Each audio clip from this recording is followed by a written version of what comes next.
Krishna Prabhuji, Hare give, Krishna. give a quick recap, Prabhuji. Last week we were not there, if possible. Sure. So this now this chapter is a summary of the whole Bhagavad Gita. It's the final summary, right? Krishna has systematically outlined various spiritual truths to us: dhyana, karma, jnana, so on and so forth. And this is his param vacha. This is his supreme advice. What is his supreme advice in this chapter? It comes to bhakti yoga, that you take up bhakti yoga. That's the most essential spiritual practice. And actually, Krishna has been bringing in bhakti yoga in every single chapter of Bhagavad Gita.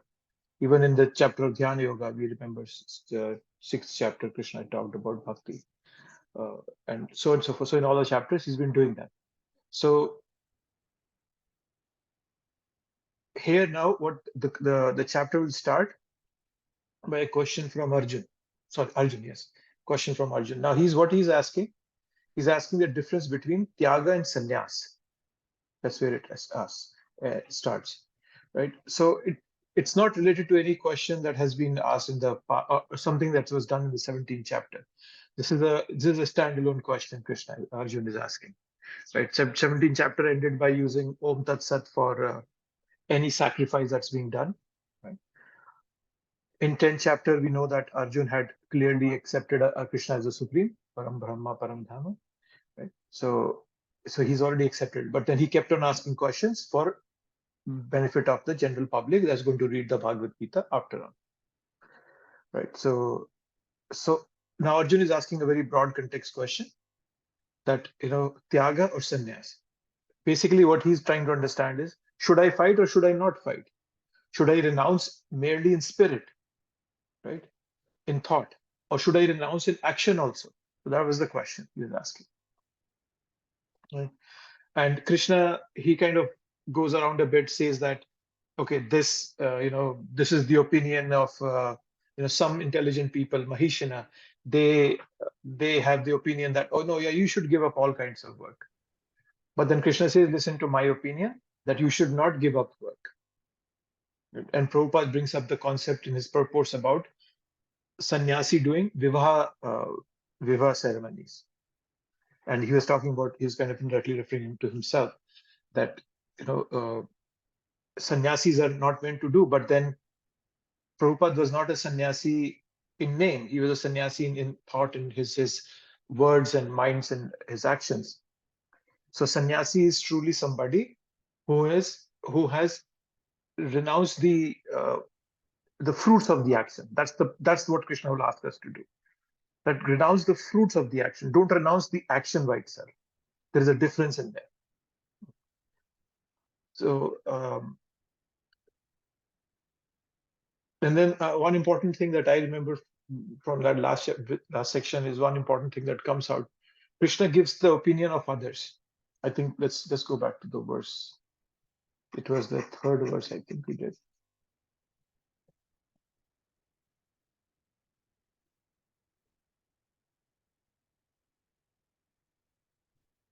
Third verse.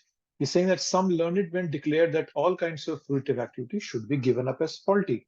Yet other sages maintain that acts of sacrifice, charity, and penance should never be abandoned. So he's talking about some other learned men. He's taking their opinion into account. And that's a very important message personally when I read it, and I was thinking about it, that how important this is, that we have to be respectful of others' opinions. But that doesn't mean we have to accept their opinion. We don't have to accept others' opinions. Right? That's the important message that Krishna is giving here. Right? You can take opinion, but we don't have to have blind doubt or blind faith on something. We have to be open and reasonable. Open and reasonable about the possibility of discovering that which we cannot perceive with our limited senses. We should always be open-minded. Then we are able to receive it. Then we are able to receive message. So Krishna is asking us that you should be respectful of others' opinions. Don't just outright reject them. They might have some value to it here and there. So it's a very good emotional intelligence principle that Krishna gives here. That don't reject anybody's comments outright. that's that was something, right? So whenever you're having a discussion with somebody in a conversation, if let's say you're two people talking and one person suggests something, and you start your part by saying, but but when you start with but anything, so the other person will automatically understand that you're cutting off what he's saying, you're rejecting that outright.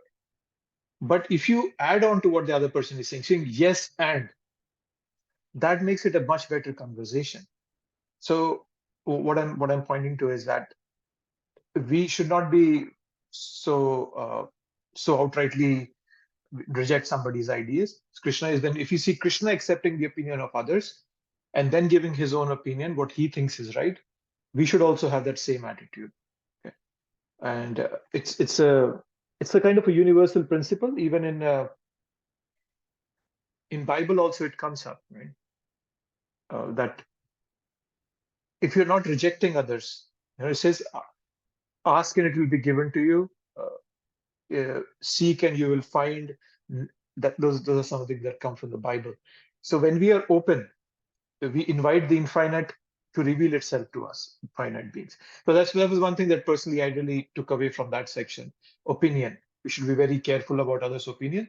But then also we read this, I think we talked about one verse, which is from the 7th canto, that how a devotee, an intelligent person, should make his living in a society in a way that whenever he gets contradictory opinions, he should just say, okay, fine, yes, that's all right.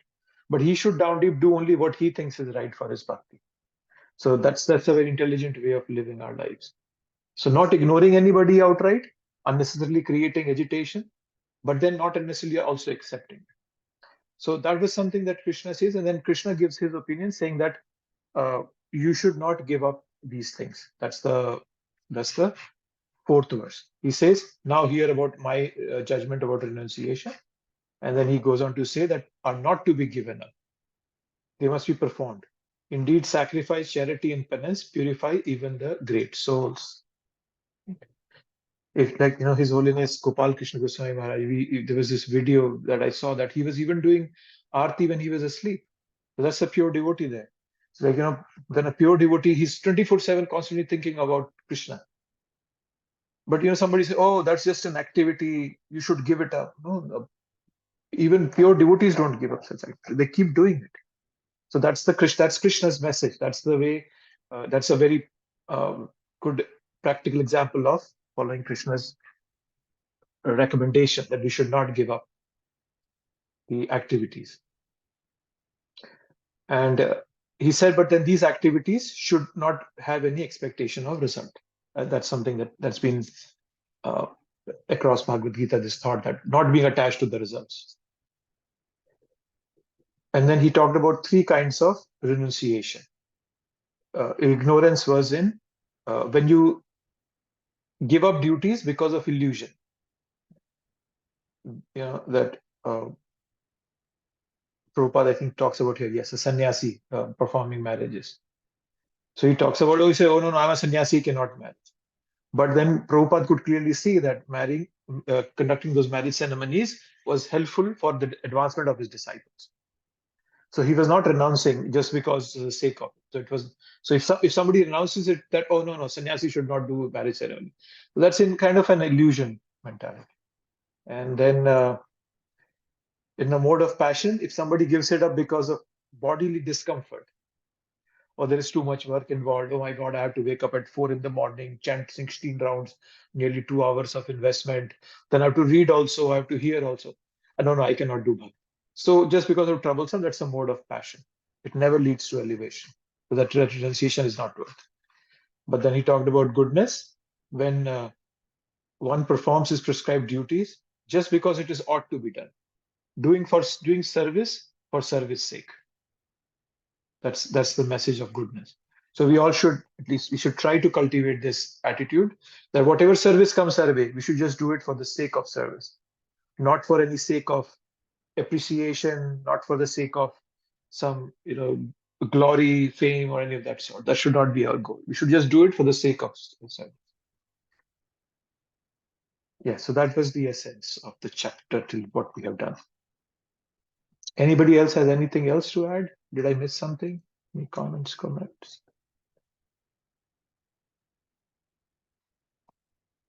Anything?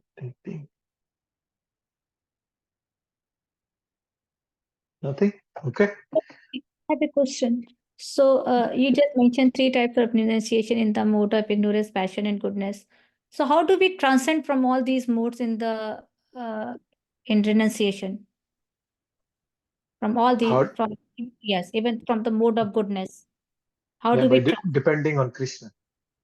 So see, we will all have problems in our life all the time. They'll always be there. There'll be always something for us to do. The simple solution is not to try to solve our problems individually, piecemeal, but to take the whole matter, my life, all the hard decisions I have to make, the ways in which I have to deal with my body, mind, and other living entities. Take all that to Krishna and say, Krishna, I leave it to you. That leaves us with a very reasonable attitude that we could hold on throughout our life. And that's what Brahma says in 10:14:8. Tatyanukampam susamikshamano bunjanivatta kritam vipakam. Vidvagvapurbhir vidadhan namaste jivetayo sumukti pade sadaya bhag. So that's how we transcend. However, having said that, we also have to understand, be practical, that it's not that tomorrow itself I'll get this attitude. It takes time. It takes time. That's what this chapter talks of many things. You have to understand that even in like 1866, Krishna says Sardharman Prityaja. But it's not like I, being a neophyte, can do Sardharman Prityaja and go surrender. No. I still have some dharma that I'm connected to, attached to, whatever it may be. But I'm building my attitude, my mindset towards that bigger goal. So to transcend these modes, we have to build to that mode the thought that uh, whatever is happening to me is Krishna's plan to purify me. Right? That's the put yourself, like for example, when people, let's say somebody starts a business, he takes a loan from a bank or from somewhere, and then his business fails completely. And now he has nothing to return back. What does the person do? He declares bankruptcy. He says, I can't handle it. I cannot fulfill this debt, no matter how hard I try. That's a very good realization to have. And we just leave it to Krishna. I put all in your hands, Krishna. And with that mentality, we inherit the kingdom of God. That's the Daya Bhak. Whatever comes to me is Krishna's mercy.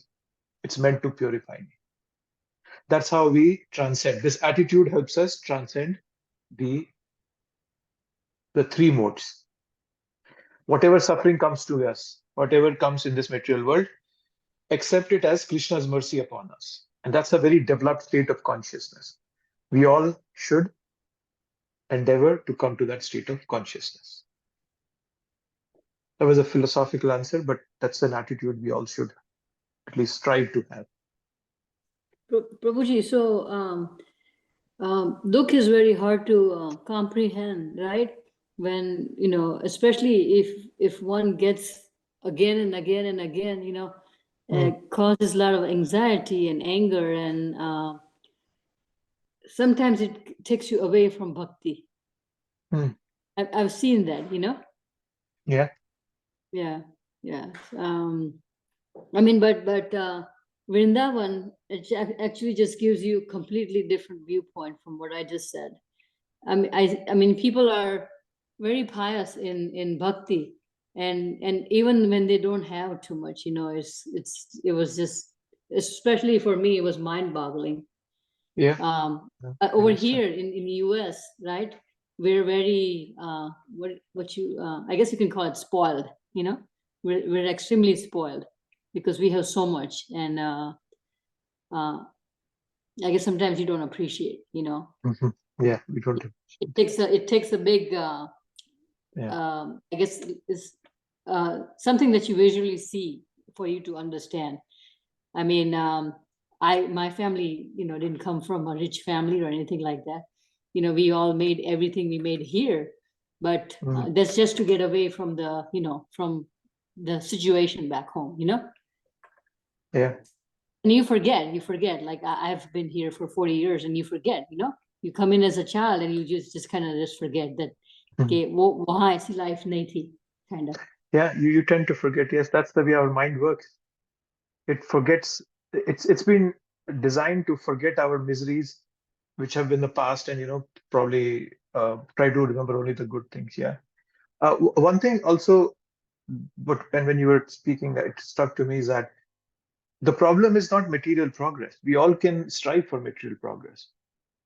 The problem is with thinking that that only material progress is there. There's no other kind of progress.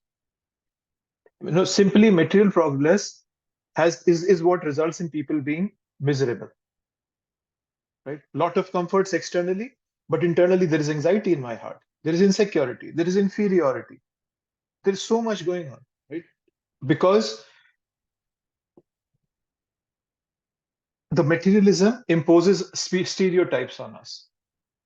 One definition of success. I'll give you an example. Recently, I've been having this so much in my workplace.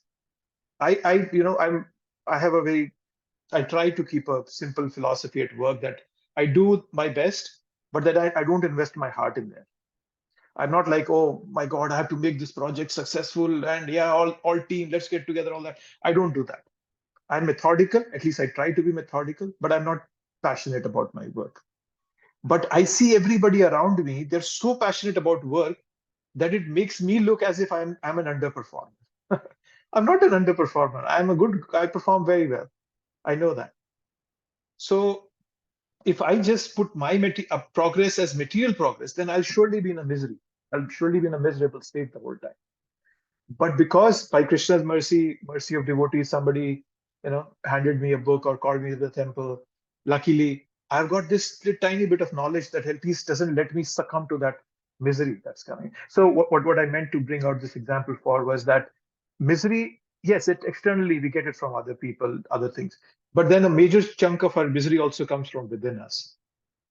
It's something coming from within my heart. Right? So that's also one thing that came to me when you were speaking. So I just wanted to add that. But for example, I realized this the hard way after many years of trying, that the easiest way to be miserable is try to please everyone. Oh my God. I've tried to please everybody and it made me so miserable. I cannot even tell you. I lived in this dark hell of being a people pleaser and being a victim if I don't get the proper reciprocation. But that's another source of misery. So what I meant was everything is coming. A major chunk of the misery is coming from within me.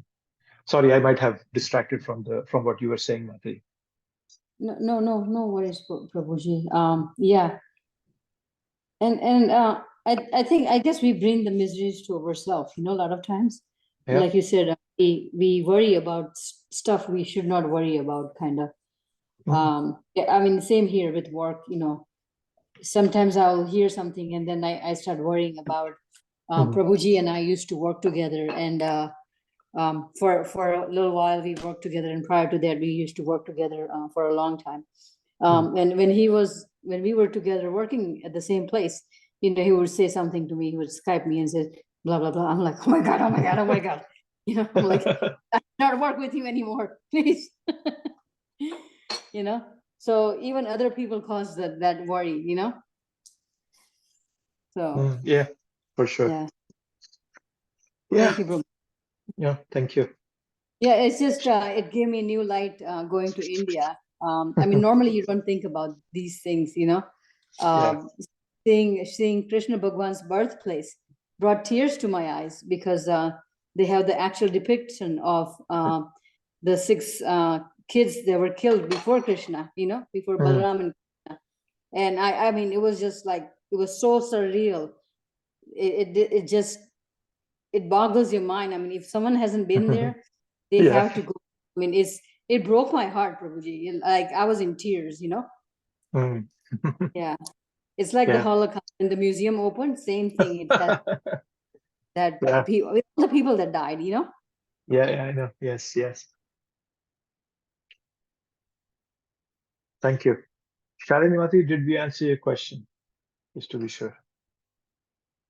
Yes, Prabhuji. Thank you so much. Okay. So let's get going for our section. So starting from 11th, yes, 11th, right? Yes, let's start from 11th verse. Okay, so in 11th verse, Krishna is saying that it is indeed impossible for an embodied being to give up all activities, but he who renounces the fruits of action is called one who has truly renounced. So once again, Krishna is strengthening that you have to give up the results of the action, not the action by itself, right? So somebody can ask us after discussing all those, as you know, Shalvi Mati asked us that, how do we transcend? Somebody could ask a similar question. Okay, oh, why should I work if everything is, if we need to avoid bondage? You know, these modes are giving me bondage. Why should I work then? Best to avoid work also. No, Krishna explains here, it is not possible for embodied beings to give up activity. He's saying this activity is impossible. He uses the word for activities, Sankhya, Shakyam. Is it Shakyam? No. Karmadi is okay. No. Karmadi. So he's saying, yes, it's very hard to give up activity. One who gives up the fruits of work is the true renouncer. As long as we are alive, body needs to do some activities for sure. This was also talked about in the 3rd chapter. Nahi kashit shanamapi jatu karma jatu tishtadi akarmakrit. Kriyate hi avashkarma sarv prakriti jair guna. Right? Everybody is forced to act. There is this force coming from this material nature. Oh no, you have to act, you have to act. Right? But then you can be a sannyasi while you continue to do the activities. I was hearing a class, and that it was mentioned that how once somebody asked Prabhupada, who's a sannyasi? And Prabhupada looked to his left, and there was His Holiness Gopal Krishna Goswami Maharaj. He was not a sannyasi at that time, he was a grasta. And Prabhupada said he's a sannyasi.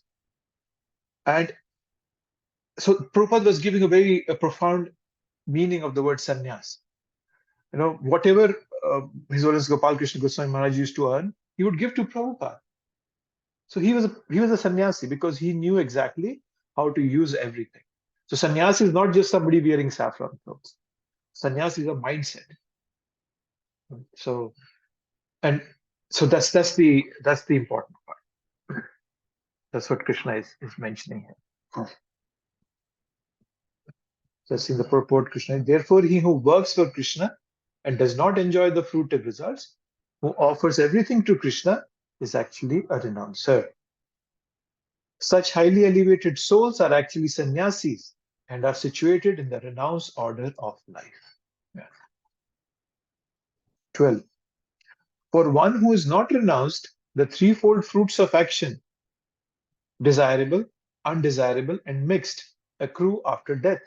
But those who are in the renounced order of life have no such results to suffer or to enjoy.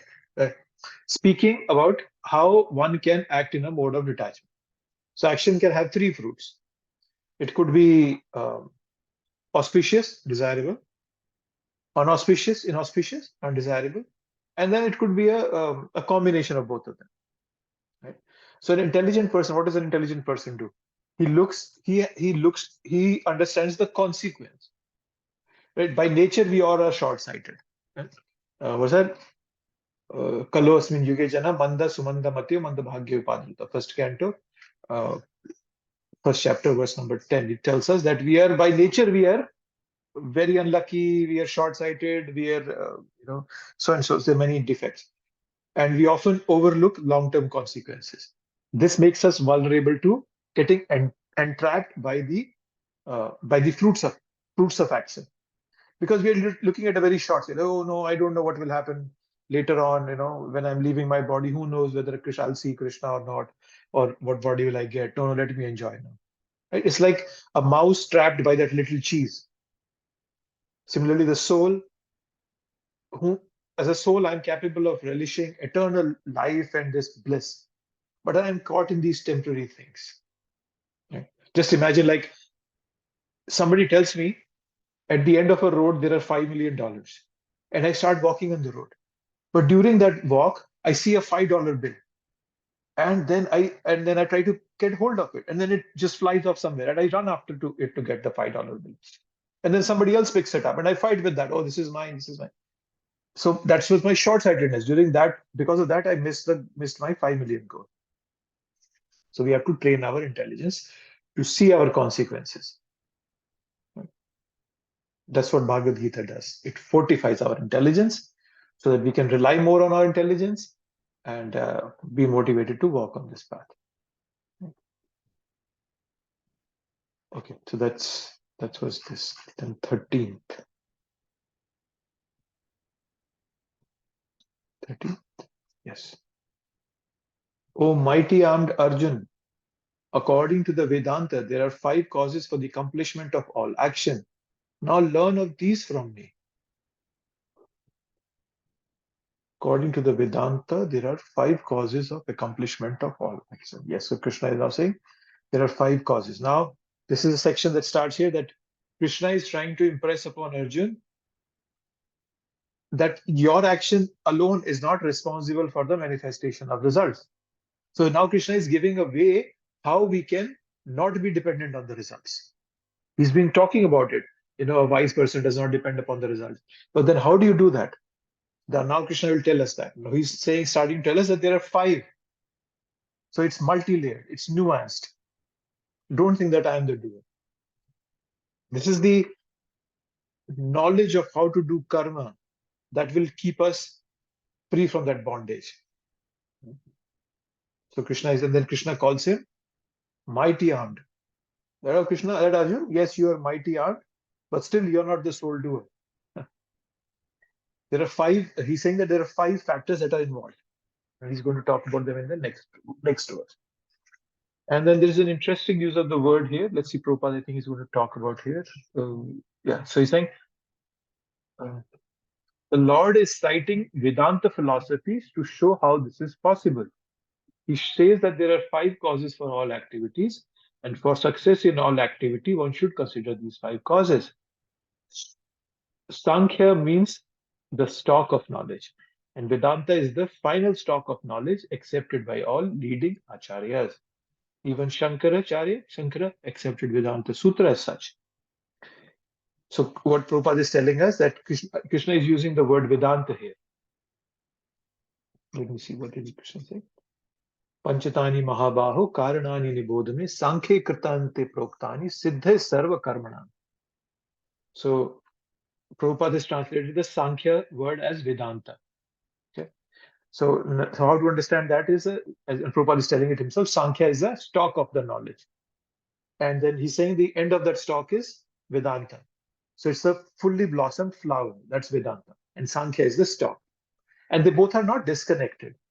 That's why Prabhupada is using these words interchangeably. They're not disconnected. Right? We read this in the 5th chapter also. Sankhya Yoga Prathak Bala Pravadanti Nam. Sankhya Yoga Prathak. I forgot. But it was in the beginning of the 5th chapter. Sankhya Yoga was mentioned. Krishna was saying it's not different from this knowledge. So Sankhya is the metaphysical division. Vedanta goes beyond matter to spirit. So 2 different schools of thought, but Vedanta is the conclusion, and Sankhya is somewhere earlier. So that's why they're not disconnected. That's why Prabhupada is using these 2. He's using the word Vedanta for Sankhya. Okay, here comes the important verse. Abhīṣṭa-dohaṁ tatha karta karanam cha prathak vidham vividhas cha prathak cheshta daivam chaivatra panchamam. The place of action, the body, the performer, the various senses, the many different kinds of endeavor, and ultimately the super soul. These are the 5 factors of action. Now, this is something we need to understand how these 5 things work. And give me a minute. I think I had a slide somewhere. Where did my slide go? I made a slide just to explain this part.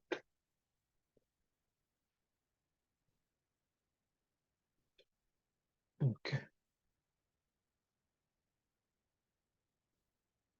Let me share this.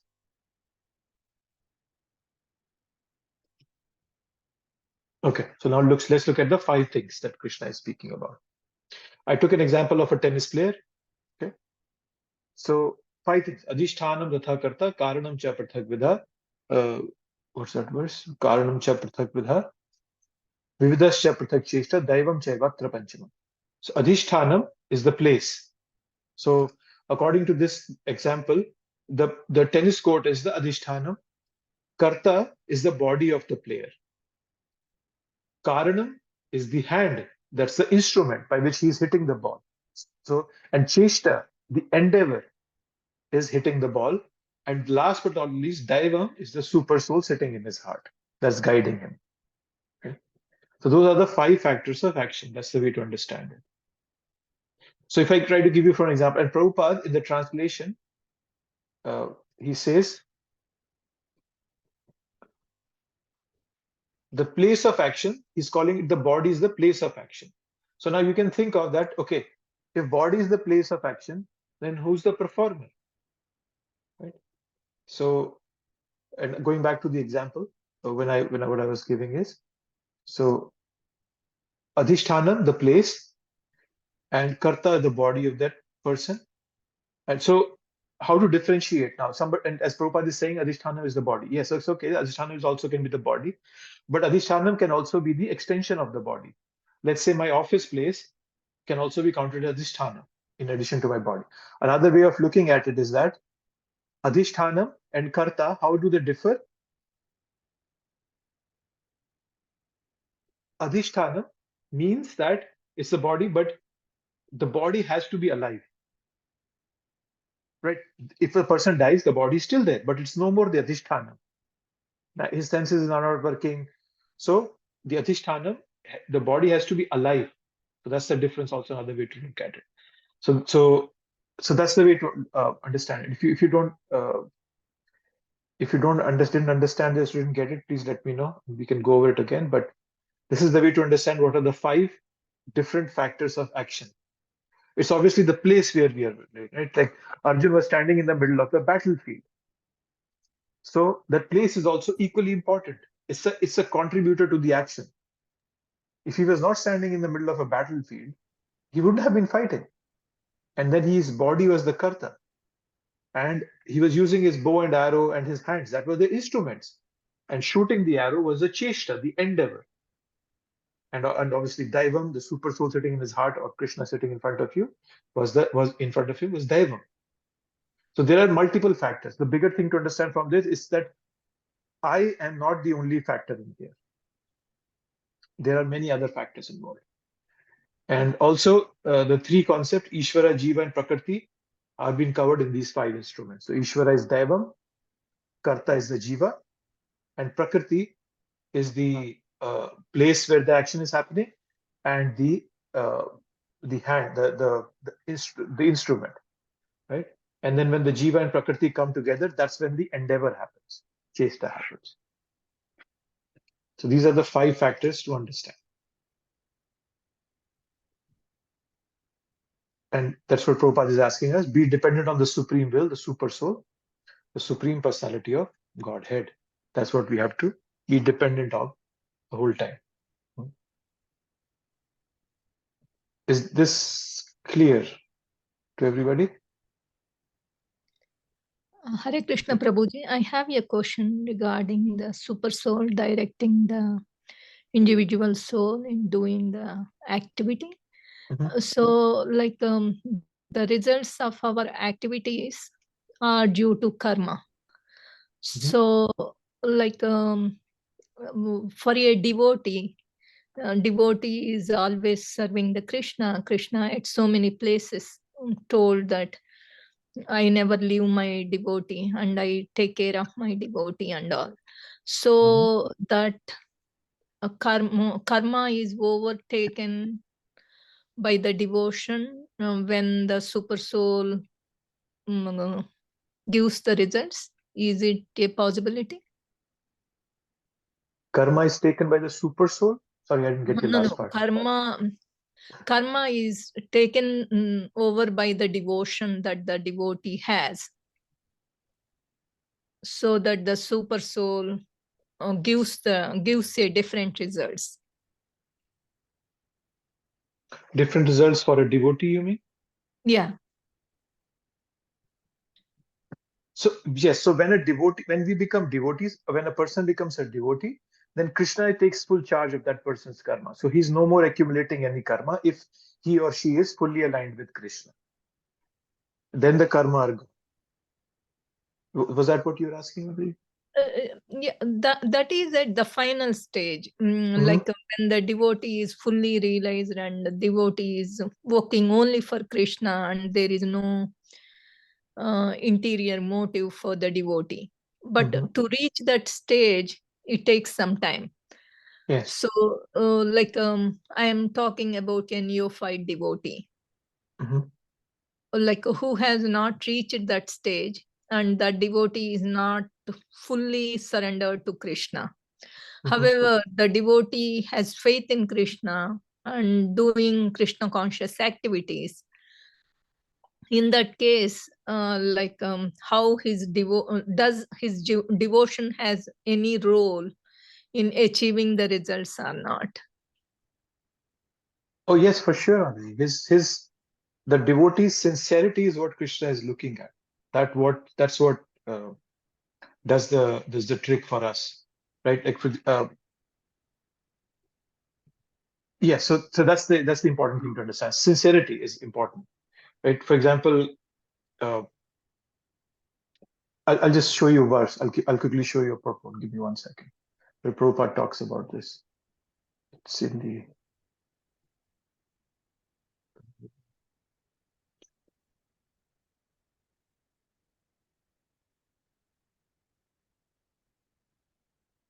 actually there will be a couple of verses. I can just pull them up and I'll just share them.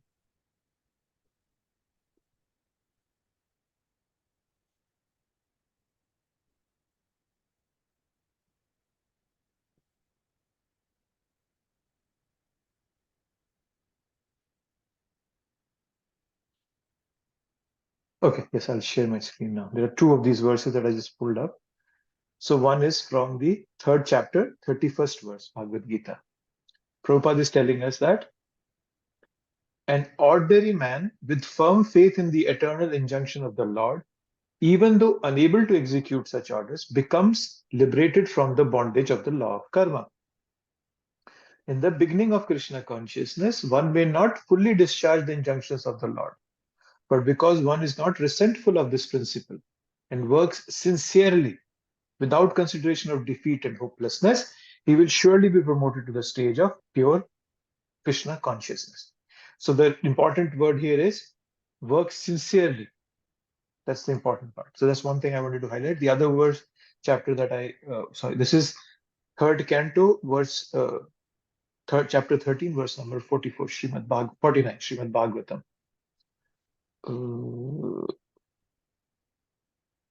Here, okay. If one serves faithfully, there is no possibility of frustration because the Lord himself takes charge of devotees' advancement. The Lord is seated in everyone's heart and he knows the devotee's motive and arranges everything achievable. So what is that? If we are serving faithfully, if we are trying to the best of our capacity, Krishna takes charge of our advancement. Karma, vikarma, everything Krishna takes charge of. Only Krishna has that capacity to change our karma. Nobody else has that. So these were a couple of verses. Did they kind of hit on the question you're asking, Mataji? Yes, Prabhuji. Thank you very much. This is what I'm looking for. Okay. Yes. And throughout Bhagavad Gita and Bhagavatam, Prabhupada keeps asking us to please do your duty. That's all he asks us. He says, like, there's a very good verse I like in the Gajendra episode, another one, where Prabhupada keeps saying, you just keep fighting. You just keep working on this. But that is, I think it's 8:2:30. 8:2. And that's a very beautiful purport. If you want to. So this is after when the fight has been going on for a long time. And Prabhupada, this was the section. There is no need to give up the fight. Sri Chaitanya Mahaprabhu therefore recommended, Sthane sthita shruti gatam tanuvan manobhi. One may stay in whichever ashram is suitable for him. It is not essential that one takes sannyas. If one is sexually agitated, he can enter the grahastha ashram, but one must continue fighting. For one who is not in a transcendental position, to take sannyas artificially is not a great credit. If sannyas is not suitable, one may enter the grahastha ashram and fight Maya with great strength. But one should not give up the fighting and go away. So connecting this to the other verses I was mentioning, when we keep fighting sincerely despite whatever failures are coming our way, whatever Maya is hitting us, Krishna takes full charge of our progress. But this is only available to the devotees, not to anybody else. Karmani nirdhati kintu ja bhakti bhajam. In the Brahma Samhita, Brahma says that only karmani nirdhati kintu cha bhakti bhajam. That karmas can only be taken away by bhakti and nothing else. There are many paths, but only bhakti can solve that. So yes, a lot of verses Prabhupada talks about this concept. Yes. Okay, thank you for your question. Thank you. Okay, so yes, we did this one. This is so the essence. Yeah, it can be a bit technical. This verse, who's the Abhīṣṭa-dohaṁ, who's the karta. The essence of this is we should always understand that we are not the sole doers. That is the important part to understand here. I am a doer. Krishna is not rejecting me as a doer. You know, I have these senses are mine. My endeavors are included. Jiva plus Prakriti. My endeavors are there. But then it's ultimately the super soul that's giving me the results. So I'm not the only doer. So whenever I put in an effort, I should have this thought. It will work if Krishna wants. That is why I've heard many senior devotees, they use the phrase Krishna willing. And it's a very sweet phrase. If Krishna willing, Krishna, like even, you know, when devotees were praying for His Holiness Gopal Krishna Goswami Maharaj throughout the world, it's like, you know, Krishna, if you think it's appropriate, you know, whatever you think is right, please protect our spiritual master. Please protect His Holiness Gopal Krishna Maharaj. Please take care of it. So we leave it to Krishna. Krishna, whatever you think is right. I don't understand your plan. You understand it. So, but then we at least can make a request. So, but with that thought, we should do our actions. All our actions should be with that thought. Krishna willing, it might or might not happen. Okay. Hare Krishna Prabhuji, I have one more question. Can you show me that slide that you have showed us before? Sure. Open that. Where's that slide? Yes. Yes, this one. Yes, tell me. Yeah. Here, who is the performer, Prabhuji? Karta is this is the karta. In this example. Performer is Karta? That's what it is. Let me go back and check, confirm that. Yes. Karta, the worker, yes, so this body, yes. Oh, I was thinking that performer is the soul, the desire has to come from the soul. Yes. So this is for an example I gave how things are different. But if you do the purport, Prabhupada gives that in detail. He explains that Abhīṣṭa-dohaṁ, he's referring it to as a body, and the soul within the body he's calling it as karta, right? But I just kept it. I try to explain it from an example point of view, that how you can differentiate these 5 things, because sometimes it would seem that the body and the performer, you'd think it is the same, right? But they're different. There is some difference in them, in their activity. Abhīṣṭa-dohaṁ and karta, they are separate. I just wanted to delineate the difference in there. Okay, thank you. So even if, let's look at it from this verse even. So if, let's say, the Abhīṣṭa-dohaṁ is the body, the performer is the soul, let's take it that way. And then we have these various senses, right? So that is the senses are the instruments, as Prabhupada is saying, that by which we are acting. And then there are many different kind of endeavors that we do, which is once again going back to the slide, the endeavor, hitting the ball. That's the endeavor. But that hitting of the ball requires more than one thing. It has to be my role is there as a jiva, but then there is also Prakriti involved in this. There's also Prakriti that does. So there is a joint effort of me and the Prakriti in that endeavor. Just like if Arjun was not in the middle of a battlefield, who would he be shooting the arrows to? So there has to be the Prakriti around him also. So that's the endeavor. And then ultimately the super soul. So we can look at it from this way also, understand it this way. But the bigger thing, as I was saying, is that super soul is the ultimate, and we are not the only doers. That's the way to understand this verse. Thank you. Whatever right or wrong action a man performs by body, mind, or speech is caused by these 5 factors. Now that's an interesting way of Krishna. Krishna is bringing the concept of right and wrong, right? Anything that is right or wrong is within the purview of these 5. There's nothing beyond that. So Krishna is emphasizing the pervasiveness of these 5 factors. Body, mind, and speech, right?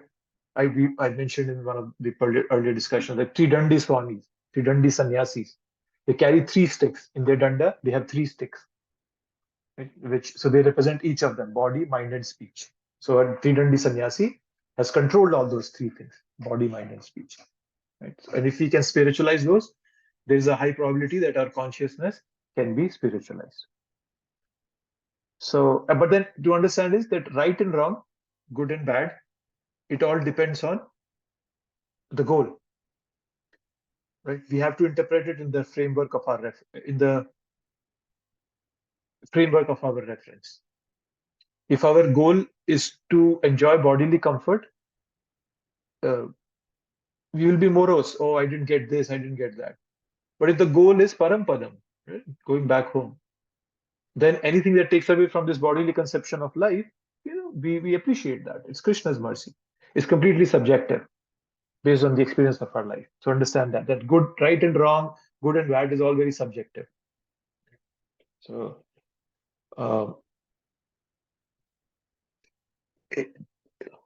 it's natural to feel frustrated if we don't get results. Okay. At that moment, we can choose to either get frustrated, or we can understand that there are factors beyond our control that shape the results. Right? So we don't take failures personally. Right? That's how bhakti makes us is so wholesome. It makes us so fulfilling. It makes our life very fulfilling, because we're not worried about the results. We're just doing our duty and then leaving the rest to Krishna. Prabhuji, Yes. just so when we talk about 5 factors of action, so is it not our actions are governed by our desires, and our desires are governed by our modes of material nature? So are these not the 2 prominent factors? But in the previous text, that verse that we discussed, somehow I did not even find that factor. Prakriti we did find, but desire is the very important factor, right? That governs our action. Yes, And desire is there. Yes. so where is that, Prabhu? I understand soul is there. So when we endeavor, right? Endeavor. So why will you do endeavor when if there is no desire, you will not do an endeavor? But desire has to be there for the endeavor. So if you see another way, like so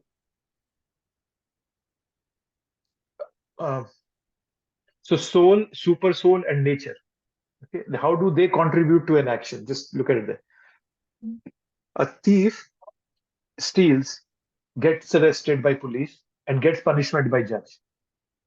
So who's the desirer? The thief is the desire. The soul is the desirer. Super soul, according to this verse, is the sanctioner. That's the judge. And material nature is the executioner, is the police. But the desire is coming from the soul, right? I want to do this endeavor. So the soul goes and desires, and then the super soul agrees or disagrees, whatever. If its soul, super soul agrees, then in combination with the Prakriti, which is the 3 modes, that soul's desire is executed. The endeavor happens. That's the way to understand that. Did that make sense?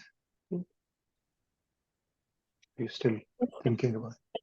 No, yes, Prabhuji. I'm just thinking the chapter 5 where you had given that flow about the conditioned soul, right? Where how the desire on in the conditioned soul, right? Sense object, sense mind, intelligence, and then. So yeah, I was just trying. like that, please. Yeah. Yes. Yes, Yeah, the soul desires, but then the soul's desire alone cannot manifest in an action. The soul needs this prakriti. This body is also made of prakriti, right? So yes. these material elements have made it. So I need this to do an endeavor.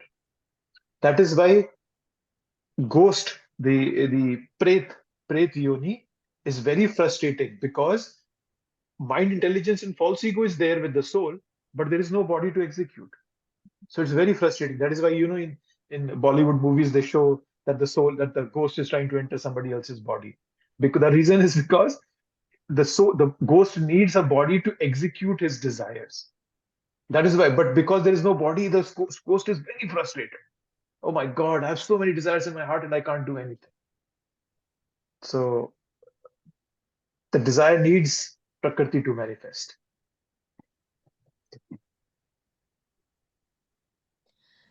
Prabhuji, I have another question related to this.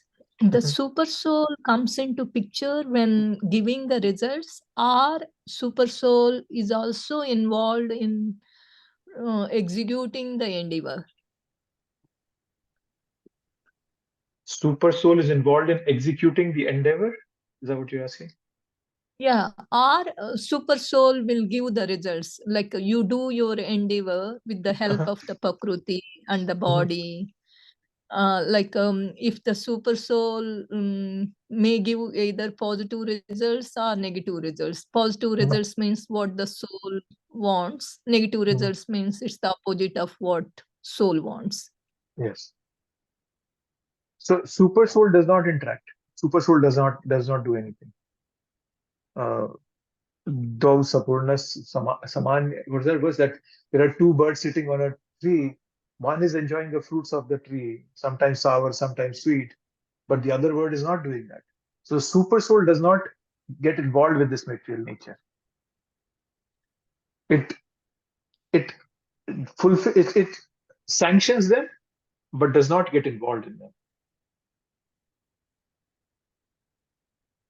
So, does it mean that before we execute our endeavor itself, the super soul comes into picture and he sanctions, or he may not sanction what we want? Yes. That way we have to understand? Well, the desire has to come first, right? First the desire will come. Yeah. And then I will... yes, okay, go ahead. Please go ahead, Prabhuji. Yeah, no, that's what I was saying. So the desire has to come first. So the desire is coming from the soul. And when the desire is put forth, then the super soul sanctions it. Okay, the sequence of events is the soul has a desire. As soon as there is a desire, super soul will sanction it. If the super soul sanctions it, then the Prakriti, all the material nature cooperates, the body material nature, the senses, the action, cooperates, and the action happens. Then we have the results. Yes, that's the way. That is how we have to understand. Okay. Yes, that is how it is. Prabhupada is saying, he uses the word ultimately. Yes. Ultimately, the super soul. Everything can happen, but if the super soul does not sanction, we'll never get it. Right? And so, super soul expresses or manifests itself in our life according to the amount of austerity and penances we do. In 10.10, right? 10th chapter, 10th verse, that Krishna gives intelligence according to when we lovingly approach him, when we serve him, then he gives us intelligence. So that intelligence comes through the super soul. Super soul opens up and gives us that knowledge, strengthens our intelligence. So it's ultimately the super soul that does it.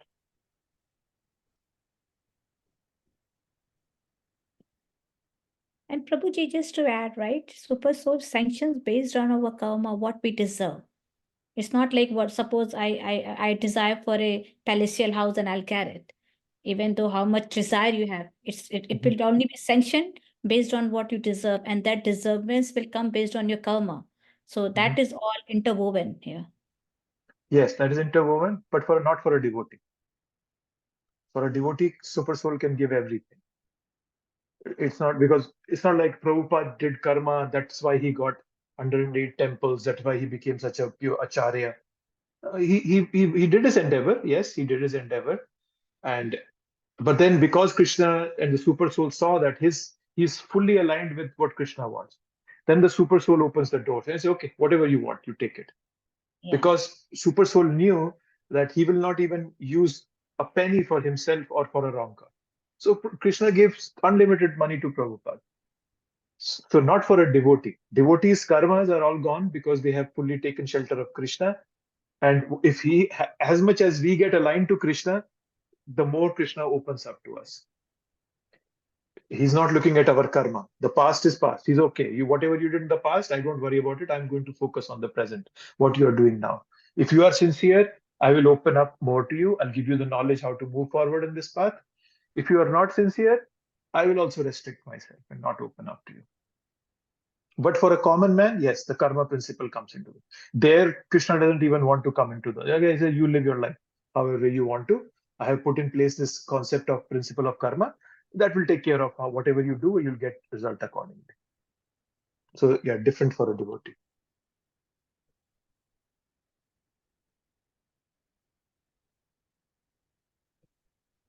Okay, so 15, yes, we did. Right and wrong by body, mind, and speech. 16. Therefore, one who thinks himself the only doer, not considering the 5 factors, is certainly not very intelligent and cannot see the things as they are. So Krishna continues to analyze action and its components by which we can understand what is the action, what in the action causes bondage, and how can we act properly. So what is the illusion associated with doership? Illusion is that I am the doer. Sorry, the illusion is not that I'm the doer. The illusion is that I'm the only doer. That's what's the illusion. If I think I'm a doer, that's okay, but I also realize there are other doers in my activity. There are other people who are going to contribute, and who will be a part of it. But if I say no, I'm only the one who's the doer, then it's an illusion. Right? That's the illusion. Even a very little experience in life teaches us that we are not the doers. There's never a guarantee that things will work out the way we want to. It's poor intelligence if somebody thinks that I'm the only doer. Durmati is the verse. Durmati. That's the example of the Gajendra's example, right? What does he do? He eventually surrenders to Krishna. He says, "Oh no, it's all not in my hands. It depends only on Krishna." Okay. You see such very eloquent speakers out there. Yes, they prepare for their classes. Eloquent speakers, they prepare their classes. They probably make slides. They go and memorize some verses. But then down deep, they know the important thing is that they depend on Krishna. Only after you have thoroughly prepared, but they depend on Krishna. So by being humble and praying to Krishna, that is how we go from the material to spiritual consciousness. As I was giving the example of Gajendra, right? But then on the other hand, let's say a speaker does not prepare for the class and depends on Krishna. That is not dependence, that's irresponsibility. So dependence is not the same as irresponsibility. We have to be responsible. We work our best. We try our best. But then we have to understand that we are merely instruments. So I will do it, but then, Krishna is going to take it. Shabda me paurusham drishu. Krishna says this in the 7th chapter, 8th verse. Shabda ke paurusham drishu. Paurusham drishu means I am the ability in man. Without ability, we cannot do anything. And at the same time, our abilities are not our entitlements. They are just gifts from Krishna to us. So have a mentality, we should all have a mentality like Gajendra. And helplessness. And that takes us towards our spiritual consciousness. Yes, so we should not think ourselves to be the only doer. Prabhuji, I think so.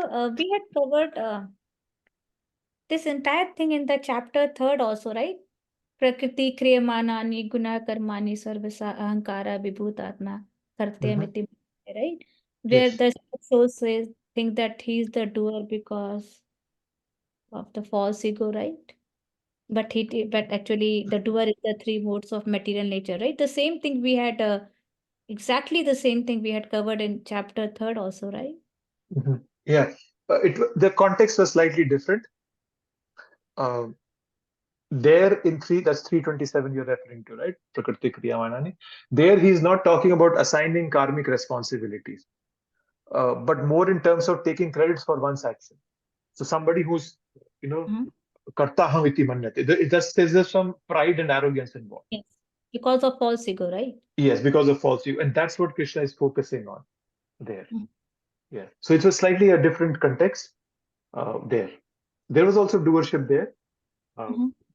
But it was more in the context of that ego, the false ego thing. And in the earlier verses, in that 25 and 26, also Krishna refers to enjoying fruitive results. Yes. He talks about that also, right? Yes. So, so you see this across, even in the later section of this chapter, we'll see Krishna will again bring this concept of doership again. Yeah. So, but then one thing to keep in mind is Bhagavad Gita is not analyzing karmic reactions. That's not the goal of Bhagavad Gita. That's not Krishna's goal here. Okay, that why is it happening? What is happening? What is happening to me? It's just about karmic choices. What should I be doing? So there's a difference. Yes, Krishna talks about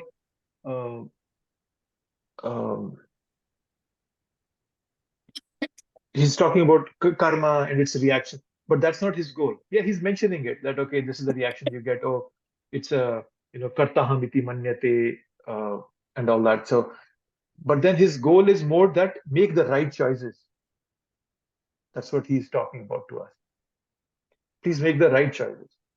That's what he wants us to do. So it's more about karmic choices. Yes.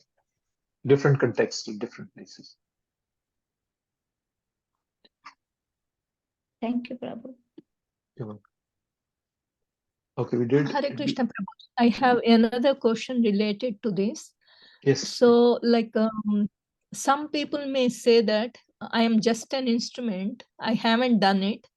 God made me to do it. That's who am I to do anything? God made me to do it. That's why I did. So, like here, like based on these, so far whatever we have learned, unless we have a desire, God is not making us to do anything. Am I right? Or the circumstances, the material nature, everything is forcing us to do in certain way, even though we don't have any desire to do anything. If you don't have desire, you are liberated. If you don't have a desire to be engaged in this material world, you are liberated. That's what liberation means. You are no more under the influence of this material nature. But we all have this choice that we can get out of. But because, as Prabhupada talks about the weakness of the heart, we keep succumbing to these desires because we don't have that long-term vision. We don't understand the consequences. We don't have faith on Krishna. We think that he's not going to reciprocate because of these multiple reasons. We keep desiring for material things. But yes, to answer your question, the desire has to start from the soul. All this, that is why it's called, right, jada. This material nature is called jada. Jada means there's no life in it. A stone will always be a stone for the next billion years if nobody touches it. But then I can come and say, oh, wish I could make a sculpture out of this stone. And then I start making a sculpture out of it, then a stone. So my desire had to be there. So that's the first thing that makes, only my desire makes this material world go. Otherwise, this material world, a pure devotee, he's not connected to anything. You can bring everything to the devotee, he'll still be happy. You take away everything, he'll still be happy. So yeah, it's the soul that desires. Individual soul's desires that manifest everything. Yeah, thank you very much. You're welcome. Okay, 16 is therefore who thinks Just one himself. thing, Yes. Prabhuji. So, as a sannyasi, is it not easy not to desire too much because you are not surrounded by so much of paraphernalia around you? Mhm. But as a grihastha, because you have to be day to day involved in so many activities, apart from spiritual activity, you are prone to be having more desires, not only for yourself, but for the people around you. So it's more difficult to be liberated from the desire, Prabhu. Just something that I'm thinking and asking No, your view. that's correct. No, that's a good point you bring out. See, Grahastha ashram is not an easy ashram. It's very hard. So a Grahastha tolerates and moderates, right? But a sannyasi only tolerates. Right? There is no moderation there. Sannyasi is not like, oh yeah, let me today. Today I will have some fun. Let me enjoy. No, you cannot. Sannyasi is not. It's a strict no. But a Grahastha, we have to live in the middle of this world. And then we have to tolerate and moderate everything. It is hard not to denounce sannyasi. Sannyasi is a very high level of position. That's why the ashrams are brahmacharya, grasta, vanprastha, and then sannyasi is the topmost. But yes, it's a lot of effort to be a grasta ashram devotee. But that's a good thing. We get to live in this world and practice the philosophy of Bhagavad Gita while living here. And that will really make us very strong. By the time we come out of this grasta ashram, whenever we are ready, we will be very strong. Right? So that's why it's a much tougher. Yes, you're right. So tougher ashram to be in.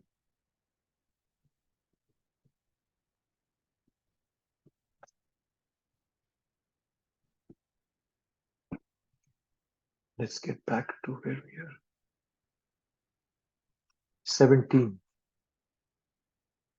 One who is not first motivated by false ego, whose intelligence is not entangled, though he kills men in this world, does not kill, nor is he bound by his actions. This is a nice verse. Krishna is now establishing that, hey, if you are not, he's establishing a very important point here. And then there's this example that Krishna is talking about killing. Even though he's killing, he's not killing. Technically, that's the way Krishna is putting in there. So, see what Prabhupada is saying in this purport. Prabhupada gives that famous example, right? That when a soldier kills under the command of his superior officer, he is not subject to be judged. But if a soldier kills on his own personal account, then he is certainly judged. Right? So this is the 17th verse. Yeah. So yeah, that's the important thing that Krishna is bringing about here.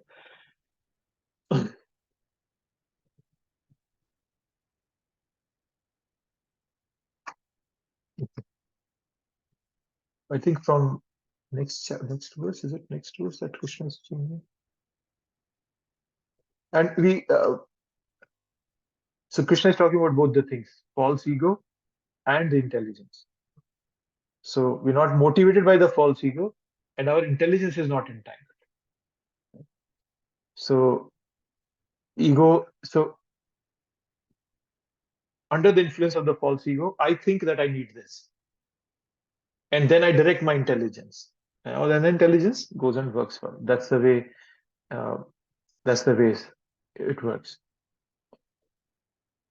In one sense, bondage is not caused by what we do, but what consciousness we do. What is our intention behind it?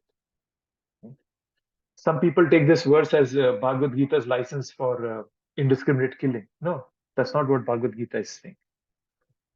Renouncing doership is not just a simple word or verbalization. Right? We can just verbally say, "Oh, I'm not the doer." We are responsible for our actions. But when we think we are the only doers, that becomes an illusion. Right? So what this verse is talking about is, this verse is assuming that work is done as per scripture. Right? So that's what it's saying. That's what it is. Whimsical and arbitrary actions will cause bondage and is not licensed in this verse. That's not what this verse is talking about. Right? So it's talking about the verse, the the work that is a part of as our prescribed duty, of our, of our spiritual goals. That's the kind of the action that is being talked about here. Even though the prescribed duty might seem a very like a heinous thing, but if it is done without attachment, then it's fine. Like Arjuna was killing so many people. Somebody might say, "Oh, killing! Oh, how can you kill somebody?"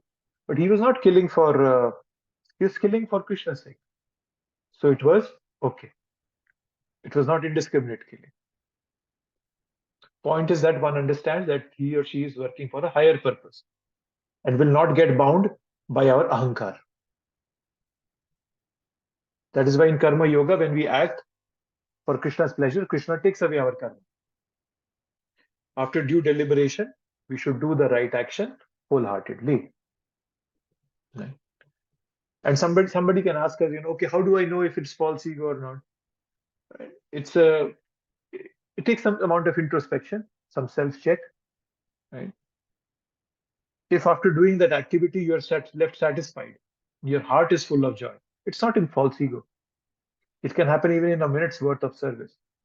But even if you do years and years of intense service, but if you do it with a selfish desire, corrupt heart, you will not be satisfied. You will continue to find faults in others, try to move from one service to another, criticize others, because it's my false ego that's motivating me to do that. So there's a difference.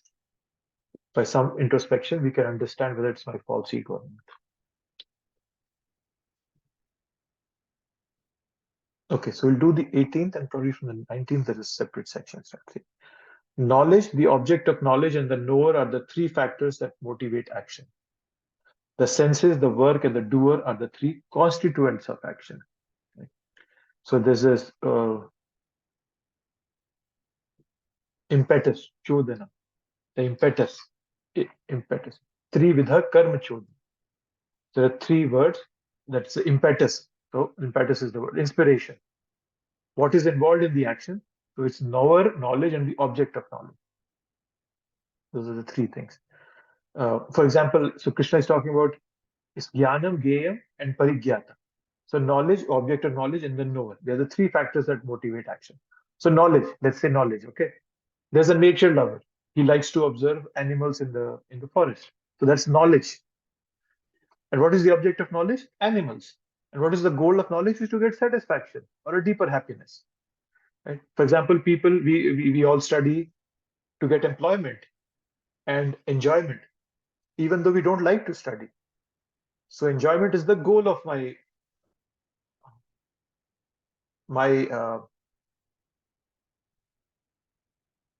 knowledge. Goal of knowledge. Sorry, that was missing. Goal of knowledge. Yes. So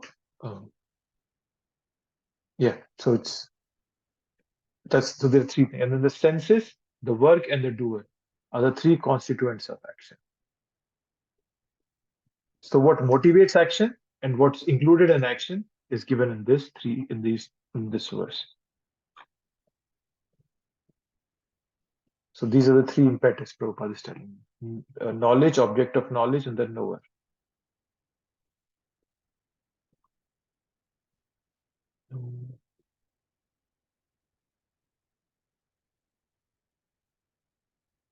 Okay.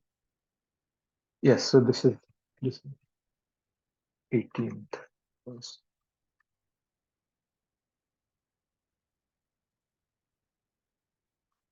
Oh, okay, now Krishna will start.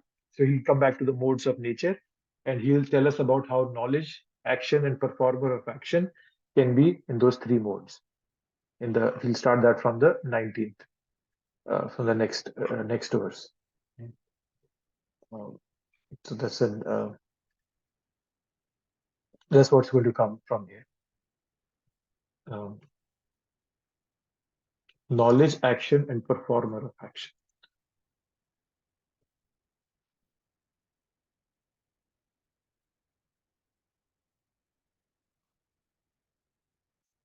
Yes, so we'll talk about this.